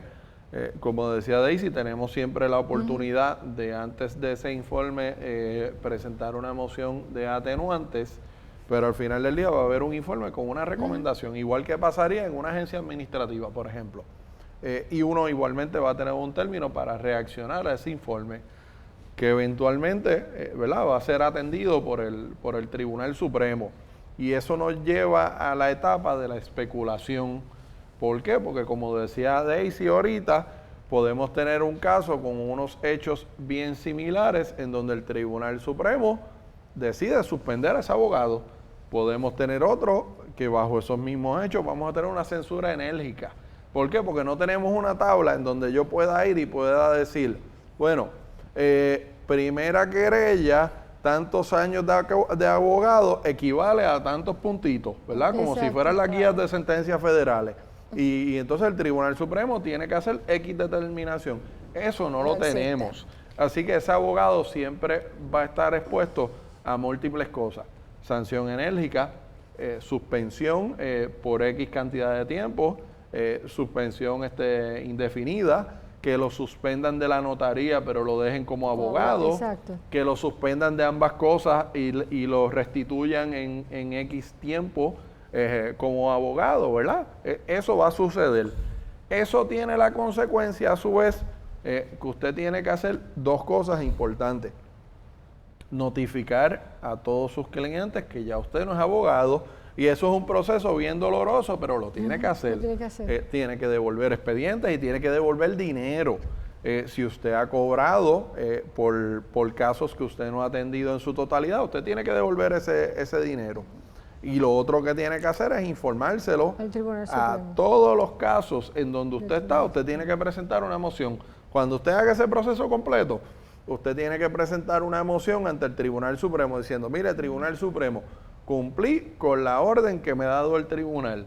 Los alguaciles vinieron, recogieron mi obra notarial, devolví dinero, devolví expedientes y le notifiqué a todos los casos en donde yo estaba que ya yo estoy suspendido. Exacto. Si usted no cumple con eso, va a tener otro problema. Igualmente, y esto va a aplicar en los casos que son faltas en la ODIN. Usted es suspendido, perfecto. El INRE para fines de la publicación del INRES terminó, pero en esa última página va a decir que usted tiene que corregir ciertos asuntos. Si eso usted no lo hace, lo van a referir al Tribunal de Primera Instancia, Sala de San Juan, para un desacato. Antes, qué sé yo, antes del 2020 era desacato criminal. Así que de repente se interpretaba que el Tribunal Supremo se había convertido en un tribunal de regla 6, había hecho una determinación de causa y lo estaba enviando a usted al Tribunal de San Juan. Aquí yo me imagino que la grabación como que se corta y hay como interferencia cuando yo acabo de decir que el Tribunal Supremo se convierte en Tribunal de regla 6 y le hace una determinación de causa. Pero esa fue la determinación, ¿verdad? Sí, que sí, hizo en sí. su momento el tribunal cuando trajimos esa controversia. Sí, así Pero fue. se vuelve un proceso algo anómalo porque de nuevo usted llega de repente a Sala Superior del Tribunal de Primera Instancia de San Juan con un caso por desacato criminal y usted no encuentra la denuncia en el expediente. ¿Por qué? Porque no la hay. Así que usted está básicamente caminando en una capa finita de hielo que usted no sabe por dónde caminar, ¿verdad? Para no caerse al agua congelada. Pero es importante que el abogado o el notario suspendido tenga presente de que el trámite no termina con la publicación Exacto. del INRES, Eso sino es que entonces correcto. usted tiene que trabajar unos asuntos que es la reconstrucción de la obra notarial y en eso Daisy es la experta. Eso yo no domino ese tema para nada. Bastante pero- laborioso, pero pero ¿verdad? eso es bien importante que se trabaje. En ese caso, bueno, ahora mismo estoy completando, ayudando, asistiendo a un compañero, preparando una reconstrucción de una obra notarial destruida de 32 años. Así que estoy preparando el acta de reconstrucción de 32 años. Y eso no lo domina mucha gente. Y ayudamos, tenemos notarios, si nosotros somos los que los representamos a usted en el Tribunal de Primera Instancia, conseguimos notarios inclusive voluntarios que nos ayudan a nosotros a firmar esas actas de subsanación y esa acta de reconstrucción. Odín es muy cooperador, o sea, yo tengo que decirlo, caminamos este camino, ¿verdad?, juntos con ellos. Los inspectores, las inspectoras nos han ayudado muchísimo, nos reunimos en múltiples ocasiones, no escatimamos el tiempo con ellos para examinar los señalamientos sustantivos de esa obra notarial, poder entonces trabajar con esa corrección que esté, ¿verdad?, acorde con los señalamientos y que los notarios y notarias que nos asisten en esa tarea de ser también solidarios con los compañeros y compañeras que subsanamos su obra notarial, puedan estar tranquilos que no le van a señalar ese trabajo. Así que en esa parte hacemos un trabajo extraordinario. Es bien importante que ustedes tengan bien claro dos cosas. La oficina del Procurador General puede emitir un informe donde recomiende el archivo, pero el tribunal, en su poder inherente, el Tribunal Supremo, puede decir no vamos a coger esa recomendación, y ese es el caso de Odell, radique la querella. Por otro lado, ODIN puede recomendar unas medidas, ¿verdad?, disciplinarias, y el tribunal puede hacerlas más severas o puede sugerir que se archive y entonces, o que no se refiera al Procurador General, porque en muchas ocasiones termina en ODIN, puede seguir el trámite de una querella con el Tribunal Supremo, pero en otras ocasiones, si tenemos una función dual, puede elevarse al tribunal, a la oficina del Procurador General. En muchas ocasiones el Tribunal Supremo simultáneamente envía a ODIN y envía al Procurador General, y entonces el Procurador General pide 60 días contados una vez se exprese ODIN.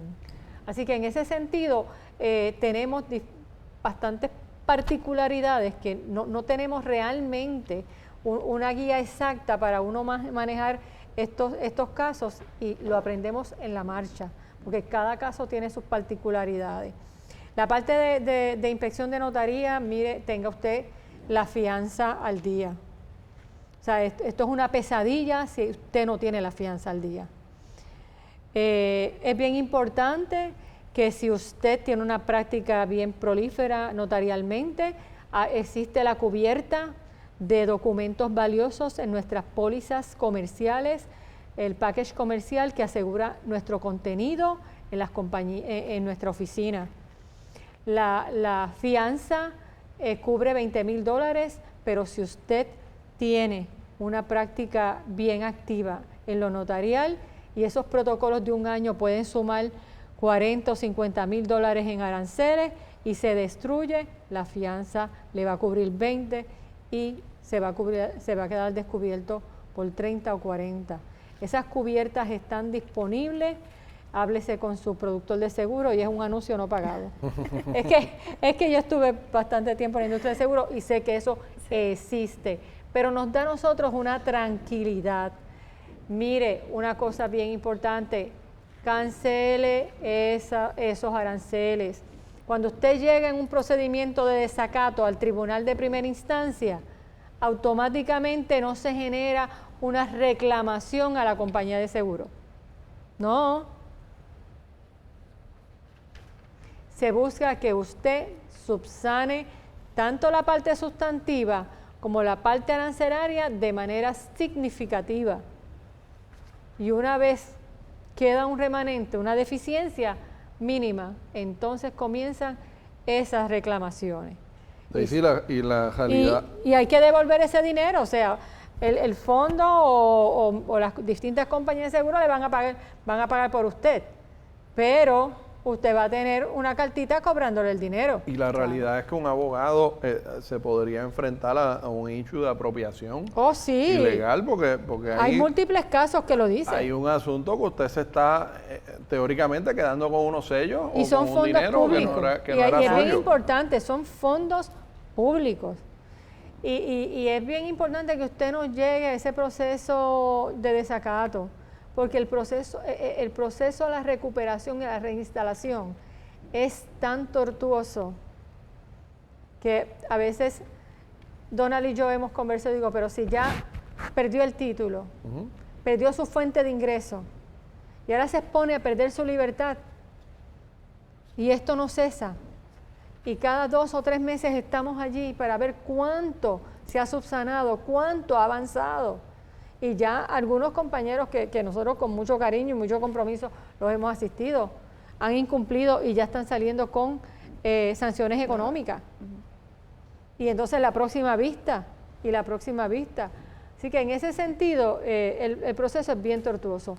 Mire su obra notarial, asegure su obra notarial. Si viene un huracán y a usted no le da tiempo a mandar a la ODIN una carta que va a mover la obra notarial, mueva la obra notarial, asegúrela, porque eso fue lo que yo hice en María. Y después dije, me llevé la obra notarial porque la oficina no estaba segura.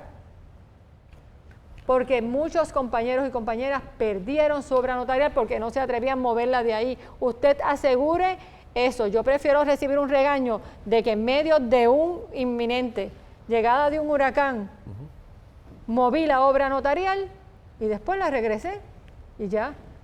Pero la tuvo ahí y la preservó.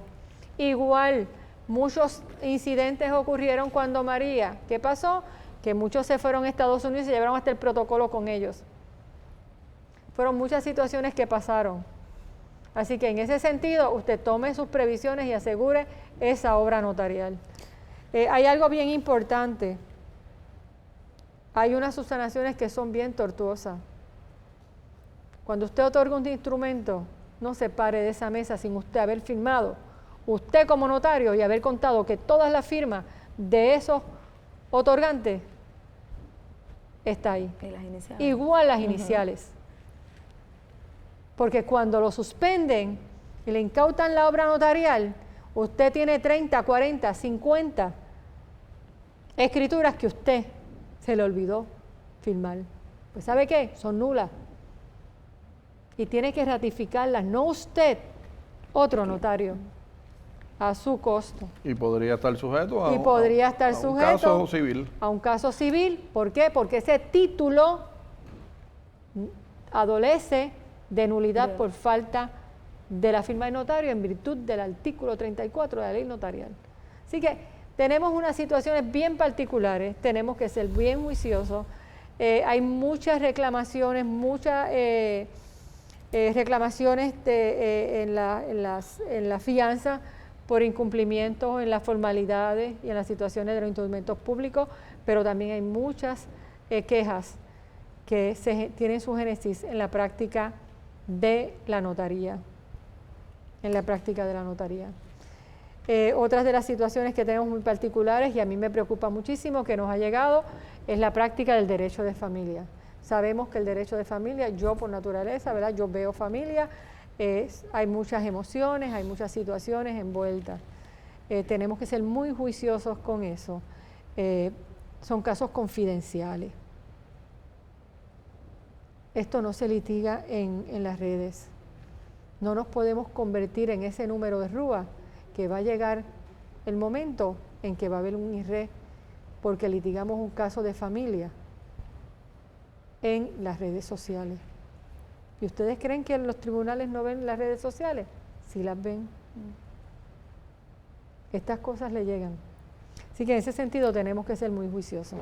Culminando con este tema sobre las etapas del proceso disciplinario, ¿qué ocurre posterior a la culminación de ese proceso disciplinario y cómo podemos orientar a los compañeros a solicitar la reinstalación? Sabemos que hay quienes, a pesar de que transcurre ya el término de la sanción o de la determinación, esperan años porque no conocen cómo solicitar la reinstalación. Lo primero que hay que hacer es ¿por qué lo suspendieron? Hay que leer el SINRE, hay que ver todo eso. Nosotros hemos reinstalado en términos indefinidos en un año, año y medio. Así que por el hecho de que usted esté suspendido indefinidamente, no quiere decir, ¿verdad?, que no pueda ser considerado. En algunos casos nos han dicho que no, en otros nos han dicho que sí. Hay algo bien importante. Si pasan 5 años o más, la consecuencia de eso es que le van a solicitar un repaso de reválida. Por lo tanto, usted tiene que mantenerse al día tomando cursos si usted quiere ser reinstalado. Y segundo, no llegue a los 5 años, dependiendo de cuál es su caso. Si su caso fue suspendido porque llegó una sentencia al Tribunal Supremo, porque usted resultó culpable de un delito grave o menos grave que conlleve depravación moral y lo suspendieron, ya entonces es un proceso mucho más complicado y es un tipo de reinstalación que nos toma un poco de más tiempo porque la petición tiene ciertas particularidades. Además que se ve una vista completa ante la Comisión de Reputación del Tribunal Supremo. Hay algo que es importante que los compañeros que escuchen este conversatorio se lleven, y es lo siguiente: la reinstalación no es automática. ¿Qué significa eso? Que si usted lo suspenden por 3 meses, al día 95 o al día 91 no significa que usted se pone un traje por la mañana y regresa al tribunal a arreglarse y a ver quién lo contrata. No, hay que pues si usted hace eso, tiene un problema, ¿verdad? Usted tiene que preparar una moción, presentarla al Tribunal Supremo, y que el Tribunal Supremo emita una determinación reinstalándolo al ejercicio de la abogacía. Sí. Si no lo hace de esa manera, puede tener problemas. Pero hay un proceso. Claro, hay un proceso, pero antes de que se me vaya esta idea de la mente, sea cuidadoso también en qué usted hace o qué usted representa en ese trámite entre que usted lo suspendieron y usted es readmitido. Exacto. Si usted hace representaciones de que usted es abogado, se va a meter en otro problema. Práctica ilegal de la profesión. El hecho de que usted esté suspendido no significa que alguien pueda ir al Tribunal de Apelación, al Tribunal Supremo, y presentar otra queja. Exacto. Lo único que significa es que una vez usted pida la readmisión, le van a decir, bueno, perfecto, pero aquí tú tienes otro trámite, así que con alguna probabilidad no te vamos a readmitir nuevamente hasta que esto se atienda. Hay algo bien importante, y esto ha sido bastante continuo en los casos de suspensiones por el programa de educación jurídica continua, y creen que por el hecho de que completaron los periodos vencidos y pagaron las multas, ya lo van a reinstalar. En muchas ocasiones, mientras usted está cogiendo cursos, cuando van a ver el expediente y ven el expediente completo suyo, no opera automático de uno someter un certificado de cumplimiento. De momento verifican su expediente en el Tribunal Supremo y encuentran una queja de años. Pues no lo van a reinstalar así de fácil. Por otro lado, si a usted lo suspenden por educación jurídica continua y le incautaron la obra notarial porque era notario y se llevaron esa obra notarial y no estaba encuadernada y faltan muchísimo, porque le dan un informe, no solicite la reinstalación de la notaría, solicite estrictamente la de la abogacía, porque no le van a dar la notaría, porque su obra notarial usted la entregó en un estado que va a llevar meses y la tienen que inspeccionar. Tenemos casos donde pueden reinstalarlo a usted de las dos cosas porque su obra notarial estaba completamente inspeccionada. Así que en ese sentido tenemos que tener mucho cuidado con nuestra práctica y tratarnos de mantener lo más al día posible. Por otro lado, si usted es notario y notaria y lleva años sin inspeccionar, llame a su inspectora o inspector y ¿sabe qué? Pídale que le inspeccionen, porque pueden venir señalamientos que hay personas fallecidas y que entonces por una sola escritura lo puedan suspender. Yo tengo ese caso y es tan penoso porque la escritura no se puede subsanar y el compañero tiene que radicar un expediente contradictorio en el tribunal a su costo, atender eso, para entonces nosotros luego ir al Tribunal Supremo para poderlo reinstalar. Son muchísimas cosas que nuestra función notarial nos puede impedir que se nos reinstale, inclusive en la abogacía, inclusive. Así que tenemos que tener mucho cuidado con eso, y usted si tiene dudas, pues tenemos el Instituto de Notariado que contesta, tenemos al Cuerpo de Procuradores que contestamos consulta, y que no está solo. Si a usted lo inspeccionaron y le dieron una sábana completa, como digo yo, que yo los he visto, de 100 páginas para subsanar, y usted se bloqueó, llame al Cuerpo de Procuradores y nosotros le preparamos ese plan de trabajo desde lo más sencillo hasta lo más complejo y nos reunimos inclusive con su inspectora o su inspector. O sea, hay remedios. El Cuerpo de Procuradores no solamente le asiste a usted en situaciones con el Tribunal Supremo, con el Programa de Educación Jurídica Continua, lo atendemos también en ODIN, aún usted siendo abogado y notario, y tiene unas situaciones particulares en la subsanación de esa obra notarial, nosotros le podemos ayudar, suplirle modelos de actas de subsanación y orientarlo e intervenir y ser el enlace entre usted y el inspector de protocolo. Y eso salva título. Me surge una pregunta, Donald y Daisy. La tramitación o la presentación de estas quejas contra los compañeros abogados y abogadas prescriben. No. Bueno, el Código Viejo tenía un artículo ya al final que hablaba del término de los 3 años. Eso no está en el No. Código Nuevo. Tengo que decir. En el 2016 se enmienda el artículo, y si no mal no recuerdo es el 1857, que fue promovido precisamente por el Colegio de Abogados ese proyecto para la prescripción de 3 años. El caso de INREP Peyot en el 2020 nos dio una estocada. Por años yo invocaba, desde el 2016, esto está prescrito. El Supremo nada le hacía, nada, el caso sigue y sigue y sigue, y una escritura de hace 30 años es nuestra espada de Damocles 30 años más tarde o 40 años más tarde. Con INREP Peyot, el Tribunal Supremo dijo, en nuestro poder inherente, eso se tiene por no puesto. Ahora bien, el Código Civil nuevo tiene en 2 artículos que son traídos precisamente del Perú, del Código Civil del Perú, donde dispone que las quejas de los profesionales prescriben a los 2 años. Yo voy a comenzar a invocar eso. ¿Por qué? Porque aquí tenemos los profesionales, no los abogados, como era aquel, que entonces INREP Peyot le dijo, se tiene por no puesto. Que fue bien lamentable. El problema es que quien está llamado a interpretar eso ya dijo hace unos años atrás que no aplicaba, así que el resultado va a ser el mismo. Pero también hay que levantarlo. Pero hay algo bien importante, porque específicamente dice quejas profesionales. ¿Y dónde está la igual protección de las leyes para los abogados? Claro. Para los médicos sí, para los ingenieros sí, para los trabajadores sociales, para todos los que le puedan radicar una queja, son 2 años, según el nuevo Código Civil, a partir del 28 de noviembre del 2020. Y para los abogados no. Pues entonces, ¿qué tenemos aquí? Podríamos invocar la violación a la igual protección de las leyes, pero estoy yo acá hablando con ustedes.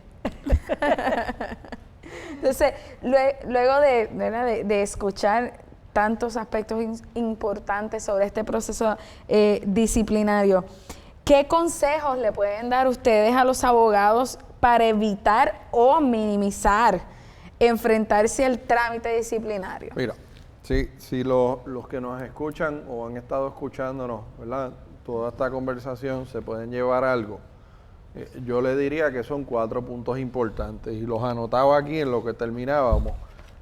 Y para mí el más importante es que usted sea organizado. En la medida en que usted lleve una oficina organizada, usted va a minimizar los problemas. Segundo, sea diligente. A usted le llega un asunto a su oficina, atiéndalo con diligencia.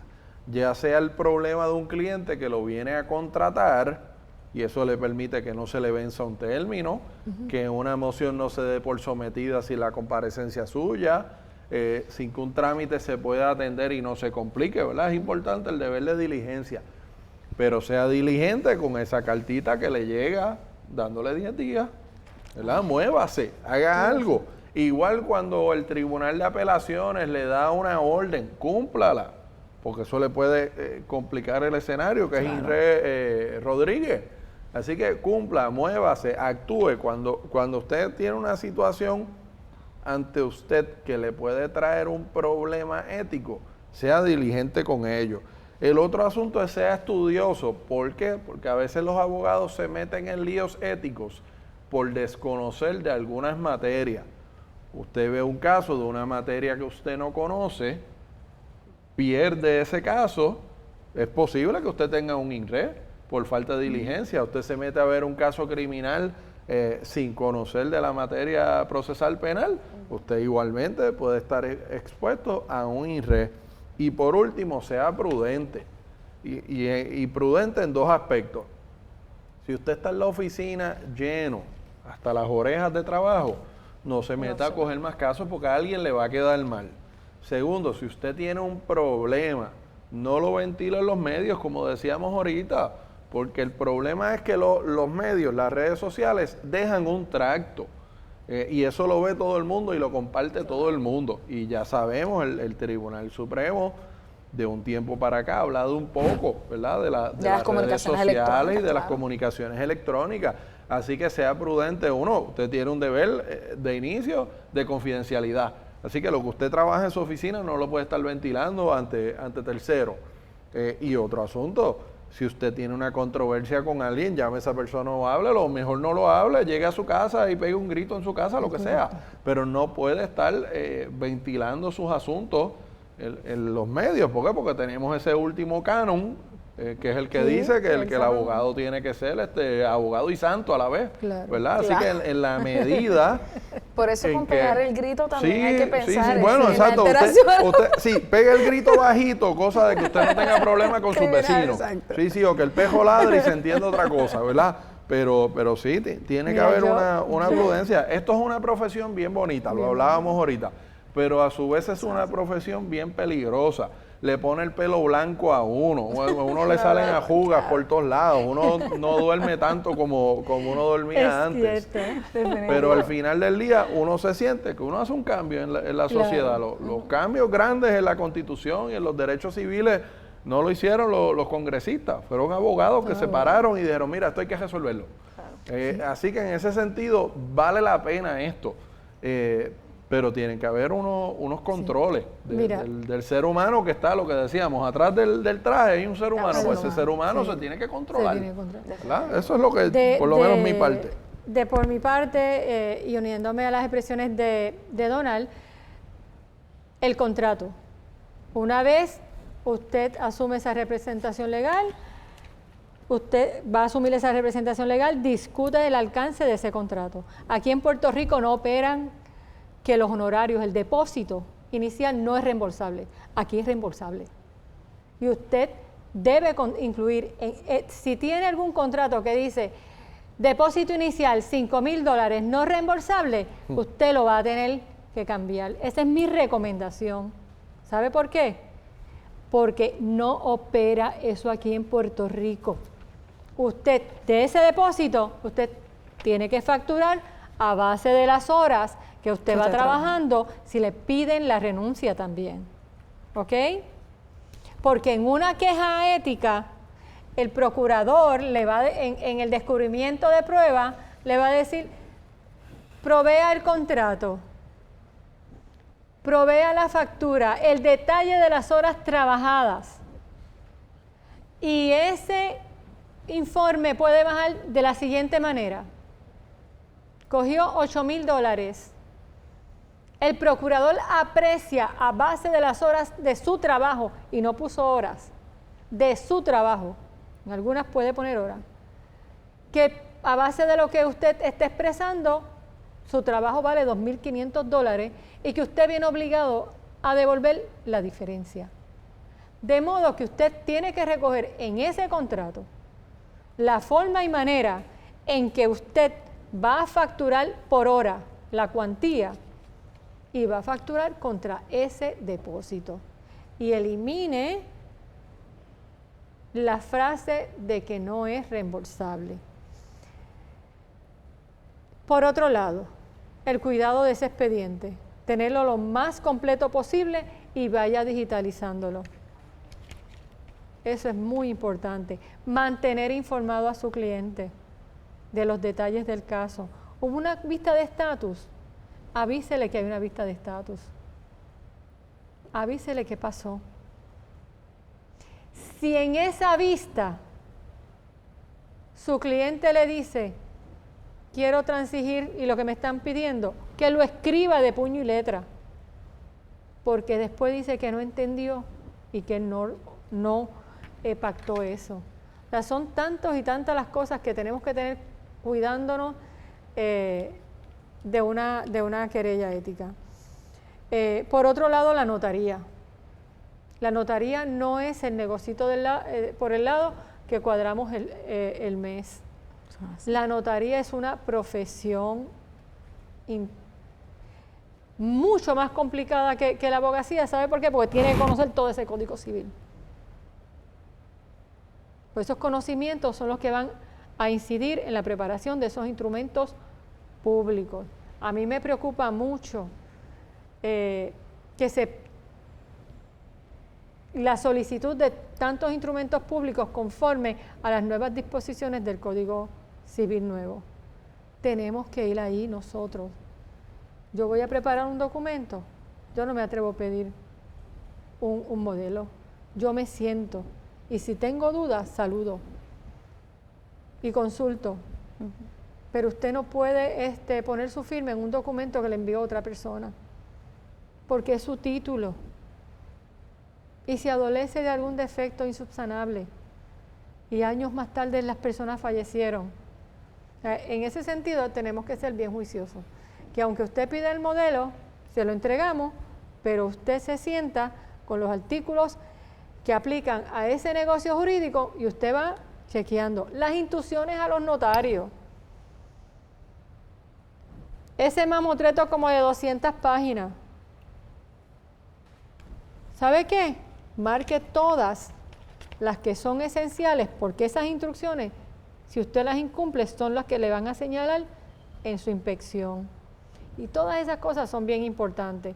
Así que mi consejo es, número 1, no haga nada a prisa. Nada a prisa. Eso conlleva omisiones y omisiones serias que inciden en usted poder enfrentarse a un proceso disciplinario. Desgraciadamente, a través del periodo mío de vida, de 2 décadas haciendo esto, yo siempre he tratado de humanizar el proceso disciplinario. Y en el cuerpo de procuradores aún más, por la cantidad de casos que estamos atendiendo. Al día de hoy le entregué a Donald un listado de 245 casos que hemos atendido a través del cuerpo de procuradores de diferentes instancias. Y la parte solidaria, la parte humana, la parte empática, tenemos que desarrollarla. Tenemos que apoyarnos unos a otros, tenemos que defendernos unos a otros, porque el Tribunal Supremo en su poder inherente nos va a aplicar ese poder inherente en todo su rigor. Así que mi consejo es que si usted tiene una duda, si él tiene alguna situación, usted busque ayuda, mantenga su oficina corriendo adecuadamente, organizada, esa notaría con todos sus aranceles cancelados, con todas esas firmas, las iniciales, con las instrucciones tomando en consideración las instrucciones de la ley notarial y de su reglamento y de las instrucciones a los notarios, con todos esos, haga un checklist en los instrumentos públicos que van al registro de la propiedad, de todos los aspectos que califican los registradores. Eso le va a permitir a usted una paz inmensa y que esos instrumentos entren y que no le notifiquen falta. Así que seamos cuidadosos y prudentes en nuestra práctica. Y aquí estamos, el Cuerpo de Procuradores del Colegio de Abogados y Abogadas de Puerto Rico, para servirle a usted. No está solo y sola, caminamos junto a usted. Eso es así. ¿Qué aspectos consideran que deben mejorar en nuestro sistema de derecho en cuanto a los trámites disciplinarios éticos? La uniformidad. Yo creo que en el 2013 el Tribunal Supremo circuló a la comunidad jurídica el borrador de las reglas uniformes de procedimientos disciplinarios. Y luego de que nosotros nos emocionamos con ese borrador que tenía un término de 4 años en la prescripción, está durmiendo el sueño de los justos. Es necesario que tengamos unas reglas uniformes en asuntos disciplinarios. Por otro lado, la revisión de los cánones de ética lleva 52 años el último código de ética, que salió de aquí, del colegio. Igualmente, en el 2013, se circuló un borrador para que la comunidad jurídica nos expresáramos. Cuando yo comencé mi bienio, hice la primera reunión con la jueza presidenta y le pregunté sobre el proyecto de los cánones de ética. Se esperaba que estuviera listo para el próximo verano del 2021. Ahora resulta que nombraron una nueva comisión revisora y aún seguimos con los cánones de ética de hace 52 años. Los tiempos han cambiado. La abogacía, la práctica de la abogacía se ha modernizado y es imperativo que tengamos dos cosas que están bajo el poder inherente del Tribunal Supremo. Lo primero es que se circule por fin el borrador final para recibir los comentarios finales de un código de ética que se atempere a nuestros tiempos. Y lo segundo es que merecemos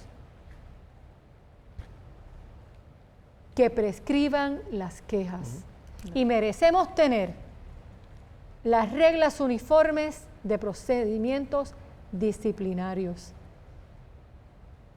No hay justicia sin los actores principales del sistema judicial, que es el abogado y abogada que día a día acude a los tribunales y a las agencias a representar a los que no tienen voz, no están presentes. Merecemos esa atención del Tribunal Supremo. Lo hemos pedido a través de estos 2 años como presidenta del Colegio de Abogados y Abogadas de Puerto Rico y lo seguiré pidiendo como abogada y parte del gremio desde donde me encuentre. Mira, yo te diría por mi parte lo siguiente, a lo mejor la contestación es mucho más larga, pero claro, no terminaríamos. Adicional a lo que mencionó Daisy, las reglas procesales del trámite ético, es imperante que eso se dé, porque son las herramientas que uno tendría. Bueno, pasa esto, tengo 10 días, pasa tal cosa, tengo 10 días, tengo que contestar una moción con estos requisitos, si no cumplo con esto, ¿qué sucede? Porque vamos a mirarlo desde este punto de vista. Las reglas tienen que ser buenas por una parte y para la otra. Si el procurador no cumple con una regla, debería haber también una sanción. Claro. Y la tendencia, y los que vemos práctica apelativa también lo vemos, es que el procurador pide 10 concesiones de prórroga y se las dan. Yo pido una y me dicen, la tiene, pero que sea la última. De entrada, el procurador tiene 60 días. Así que nosotros tenemos 10. Correcto, eso es bien importante. Seguido por lo siguiente, y lo digo con mucho cariño, pero el abogado que está en San Juan debe ser bien fácil llevar una práctica apelativa o litigar en el Supremo. Porque usted se monta en su carro, usted guía 10 minutos, radica y se va, o a lo mejor si está en Atorrey va hasta caminando y no paga el 1.50 del parking, claro, que ahora uno se estaciona abajo y tiene que caminar un poquito más. Pero bueno, mi propuesta es que estos trámites y que eventualmente la práctica apelativa sea igual, sean digitales por la plataforma de SUMAC, de manera tal que si alguien presenta algo, el que está en Mayagüez lo reciba al simultáneamente, claro, el que está en Utuado. Imagínese que usted recibe esa cartita y va por el día 9, porque usted se fue de vacaciones, porque los abogados tenemos derecho a irnos de vacaciones, y su oficina está en Las Marías. Yo me volvería loco, yo no sé qué yo haría, porque usted tiene que coger esa moción, salir del shock, sentarse, escribir algo, hablar con alguien para que le diga cómo se come eso.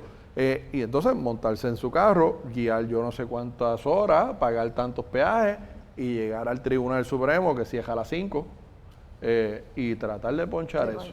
Así que es bien importante que los procesos se digitalicen, que lleguemos al 2022, ¿verdad? Claro. Como hay en otras regiones y en otras partes del mundo. Y tercero, los casos de oficio, de alguna manera, eso se tiene que regular, porque vemos demasiados casos aquí en donde jóvenes abogados llegan y nos dicen, mira, yo nunca he visto un caso de oficio en mi vida, un caso criminal en mi vida y me asignaron uno. Al mes de haber Al mes. juramentado. Claro, o tenemos entonces abogados que ven un caso, y yo creo que tú fuiste a una, ven un caso y al otro mes tienen otro caso y otro caso y uno se pregunta, pero ven acá, ¿no hay más abogados en Mayagüez o en Aguadilla? De hecho, eso denota que no se está cumpliendo el reglamento. Sí. O otros problemas que pueden ser más administrativos, que la rama judicial no los está O técnicos atendiendo. sobre cómo se... A mí me constan, y yo me incluyo, de abogados que vamos todos los días a ver práctica criminal a los tribunales y no nos llega un solo caso de oficio. Sin embargo, yo tengo compañeros que no pisan una sala criminal por nada en el mundo y tienen casos de oficio todos los años. Así que hay que establecer unos controles. Igualmente, y esto lo tuvimos en un caso en el Cuerpo de Procuradores, de una joven que trabajaba para la empresa privada en nada relacionado a la abogacía y se le asignó un caso de oficio. Y yo le planteaba al juez, le decía, mire juez, lo que pasa es que esta joven en la medida que falta a su trabajo, incumple y no cobra. Y aparte de eso, ella fue admitida al ejercicio de la abogacía, pero no ejerce, no puede estar aquí. Así que para mí esos serían unos asuntos, la lista puede llegar de aquí a la puerta, pero esos serían los que yo quisiera, ¿verdad? Es importante informar para los compañeros y compañeras que nos están escuchando que esta presidenta le escribió a la jueza presidenta para solicitarle precisamente considerar establecerse una moratoria de asignación de casos de oficio a todo abogado y abogada nuevo en la profesión, de por lo menos de 2 a 3 años, porque ya ese término ya usted ha practicado y ya usted sabe a qué práctica usted se quiere dedicar. Y no nos contestó. Y también en esa misma comunicación nuestra inquietud es el que expone a un compañero o compañera que no tiene la experiencia a violar el canon 18. Porque tenemos que ser diligentes. Y si no tenemos la práctica y el conocimiento, no podemos ser diligentes. Y vamos a suponer que al final del día al abogado no le pasa nada. El abogado no le radica en una queja ética. Pero usted tiene otra parte que está presa. A lo mejor porque usted no sabía que si usted tenía que presentar X moción antes de que iniciara el juicio, que usted tenía que hacer X o Y cosas en el juicio, usted no conocía esos detalles y eso resultó en que la persona esté presa. Y también hemos tenido quejas de que, a pesar de que el reglamento de designación de abogados de oficio provee para la figura del abogado mentor, la realidad es que en el momento en que el abogado que tiene asignado el caso de oficio, de nuevo ingreso a la profesión, está viendo la vista y llega al tribunal, el abogado mentor tiene una vista en otra región judicial y entonces se forma una situación bien particular y el juez obliga a que ese abogado vea esa regla 6. ¿Qué es su primera regla 6? Son situaciones que te exponen a ti a una situación ética en tu contra. Y eso hay que tomarlo en consideración. Algo que es lo que hemos estado diciendo mucho aquí. En la práctica del derecho pasan muchas cosas que no están en los libros. Entonces, eso lo que requiere es que quien administre el aparato legal en Puerto Rico tiene por obligación, según mi criterio, que haber cogido su maletín alguna vez y haber ido a la sala de investigaciones de Ponce, que es debajo de un techo de zinc a coger sol y que si llueve de ladito te moja. Que la sala de Bayamón no hay señal de celular. Que cuando uno va a la secretaría, cuando uno iba antes a la secretaría, había una fila y aquello no se acababa. Que cierran al mediodía. Que en el tribunal de apelaciones hay unos problemas con el buzón de abajo, ¿verdad? Tienen que ser gente que hayan caminado ese camino.